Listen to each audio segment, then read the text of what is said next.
Rev up your engines!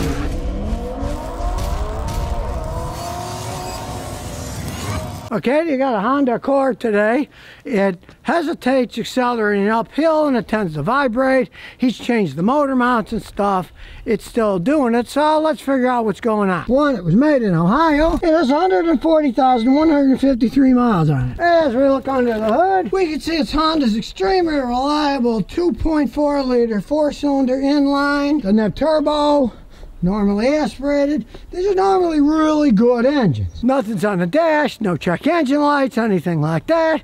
So let's start at square one. Always start with the basics, so we will start with checking the air filter. Some of the screws are missing, but that doesn't really matter. Two are good enough to hold it down. In this case, there's 3 of them left. Tight fit on these things, so we'll have to take the air duct off too. And that one's rusted on solid, so we'll try the other clamp. And that's rusted on solid too. So we got the WD-40 and some sockets. And we'll hope that's not stripped out. Ah, it's working. Good thing it has a socket head on it too. Well, that thing's rusted on there. We got a giant screwdriver now. We'll get this thing off one way or the other. They don't give you much working room. So, now we're going to do the other end. The problem with northern cars, everything rusts on them. If we can't get it one way, we'll try another. This sucker's on there.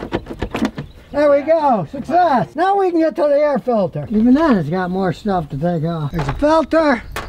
It's been changed at some point in time with a relatively expensive filter. Put them up to the sun. All right, there's the sun. As you see, you can't see through it. We're gonna buy one of these. And since we're going to the auto parts store, well, we'll check the spark plugs. Could easily be there worn too. He's never had it tuned up. So we'll take the little cover off and put everything on the side here. And we'll check one of the plugs. So out it comes. That's burning perfectly fine. It's a normal lightish color. There's nothing wrong with it. But we'll measure the gap just the same. Okay, and the gap is 44 thousandths of an inch. That's what they're supposed to be. So there's nothing wrong with the plug. So we'll put this plug in and stick the coil back on and tighten it back on. Now, of course, you could chuck them off if you wanted, but this doesn't have any misfire codes. Check engine light's not on. It's not really misfiring.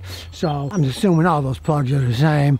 And there's not the plug isn't the problem. There's something else going on. So first thing we're doing is get an air filter. So we got an air filter. One you can actually see through. It only goes one way, this tang.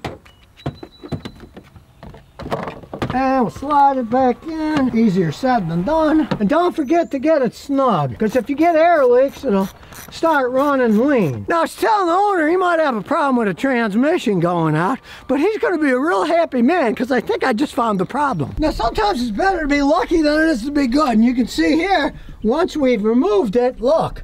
This has been broken for a long time. And what happens is, this is the mass airflow sensor. It measures the air. The leak is after the sensor, which creates the most bizarre problem, because the sensor measures how much air is coming in, right? Well, there's a bunch of air coming in that crack that you wouldn't have seen before because it's hidden away. It's metering the air that's going through the air filter. A lot of air is bypassed the air filter going through that hole.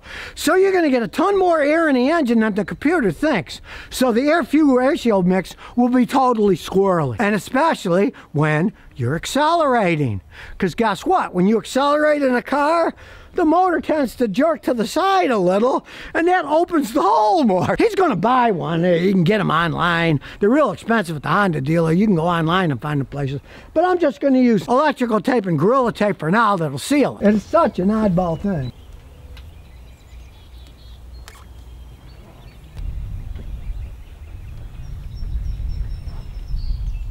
Temporary fix, but so now we're going to start it up, put the scan tool on it. It's already read the car, standalone diagnosis. There's the VIN number. It's an Accord USA. Topology scan. We're doing it as we look around. I mean, the car is in excellent shape. It's idling fine. He's got new seat covers he put on it. Plenty of room for the kids in the back. It's got CD player, you know. And it won't have a backup camera either because it's so old, but it does have a regular parking brake, which is what I like. And as you can see, he wasn't lying. There's no trouble codes. Everything's green, so let's take it for a spin. Here we go. Like I say, it's too old to have a backup camera, so we're gonna look behind us. Now I'm number 21 because he's taken it to 20 mechanics already. So, if this fixes it, boy, it shows you the sad state of mechanics these days. Now here's the horrible roads in Rhode Island, voted worst roads in the nation year after year. And yeah, it's an older car, bounces around a little, but I mean, it still goes straight down the road. And it doesn't wear the tires out. You can put struts on it if you wanted to, but I mean, it still goes perfectly fine. Now we'll see if it's going to do any of this crazy hesitation or not. And here we go. Well, I don't feel any hesitation. That one stupid little crack, and now when you step on the gas, no hesitation at all. Well, I had him worried that he was going to need a transmission since there were no codes and anything, but this just goes to show you always have to check the simple things first. And you might say, well, if it was running so crappy, why didn't it trip a code? Well, it can't trip a code because the air leak is after the mass airflow sensor. So the computer system doesn't know. It has no way of knowing. So there you have it. The car is fixed with a roll of duct tape. Well, not duct tape. This is Gorilla Tape. I like Gorilla Tape better. As you can see, it's an excellent car. He was worried. I had him worried there, thinking a transmission that's going to be thousands and thousands. No, it didn't have any transmission codes in it either. That's part of the stuff that I checked. They were all green. But you get an air leak on that system, on that intake hose, and when you accelerate and the engine jerks a little, the crack opens up a little bit. Your car can't really compensate it for it, and it's going to run funky. And then when you go to a straight speed on the highway, it gets used to that particular amount of air extra, and it'll run okay. When you're just cruising, give me off a little there, and the momentum of the car keeps going. But when you're accelerating, everything has to be perfect. And if it's not perfect, you're going to get a lot of hesitation. Well, it's all gone. He's going to buy the Dare Duck for it. At least he said he's going to. But this Gorilla Tape will probably last for quite some time.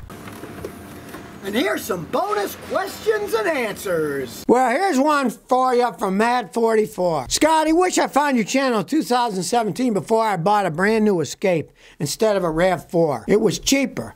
My Ford Escape has a 1.5 EcoBoost engine and automatic transmission. Today I have 82,000 miles and I need an engine block because it's leaking on cylinder 2 and 4. They want $8,500 to fix the engine. Now, on top of the engine problems, I had to have the transmission rebuilt 3 months ago. I'm still making car payments. I have 5 months left on the loan. My only option seems to be selling the car because it's going to cost too much money to fix. I hope it's enough to pay off the loan. Now, if it runs okay, but you got a coolant loss, try some Bars head gasket sealer. They make very good sealer. It's like 30 bucks.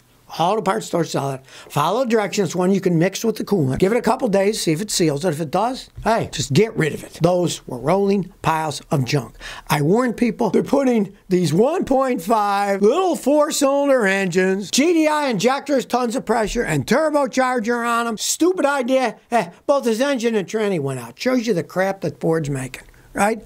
So he should have found me earlier. And he's listening to me now. He's going to get a RAV4 the next time. But if he would have saw me back even in 2017, I would have told him, don't buy that Ford. Get a RAV4. Pay a little bit more. You'll get a lot more out of it in the long run. Well, here I sit in Clarksville, and I just did a survey and said it is the 3rd most affordable, fastest growing city in the United States in 2023, and they figure in 2024 too. And why? Because they don't tax like the other ones do. They're more business friendly to people. I'll give you a perfect example. Okay, I drive through New York State going to Rhode Island, right? They charge you money to drive on crappy roads. Then at their service stations, half of them don't even have regular bathrooms. They got 3 porta potties that are full of crap the whole time. You're paying money to drive on these roads, to go in these horrible places if you have to go to the bathroom when you fill it up with gas, right? Then they charge you to drive over their bridges, all right? I'm in Tennessee now. In Clarksville. He said it's growing the fastest, right? Guess what? There's no roads in the state of Tennessee you got to pay to drive on, or that you got to pay to drive over the bridges either, right? People are sick and tired of paying for stuff that they've already paid for, taxes. New York State have such high taxation, and then on top of it, they make you pay to go over the bridges and pay to drive on the roads. I mean, after a while, people finally wise up and say, you know, if I'm living in New York and I got this crappy little house and I'm paying all this money and all these taxes, I could get a mansion for that in Tennessee, and I don't have to pay any state taxes because they don't have any. And their list there Hey, a bunch of them are in Tennessee, Texas, places where they're not taxing the heck out of people. People are sick and tired of it, and these politicians think they could go on endlessly taxing and taxing and taxing and taxing. They're going to find out, as the figures show, people are leaving the big American cities, and they're going to smaller ones that are growing because they're more friendly. It's much less expensive to live here. There's less pressure on you. They will move, and they'll come to places like Clarksville and say, gee, it's a lot nicer here. Yeah. I've met firemen that retired here. They were firemen and policemen in New York City, and they came here, and they love it. They're like, oh, I got so much room for my dogs. I could buy 10 acres instead of being on a little 50 by 100-foot lot that I paid a fortune in taxes up the wazoo and full of crime. Hey, you can always move. People aren't trees. We don't have roots in the ground. We can get and go anytime we want, and a lot of people are. So if you never want to miss another one of my new car repair videos, remember to ring that bell.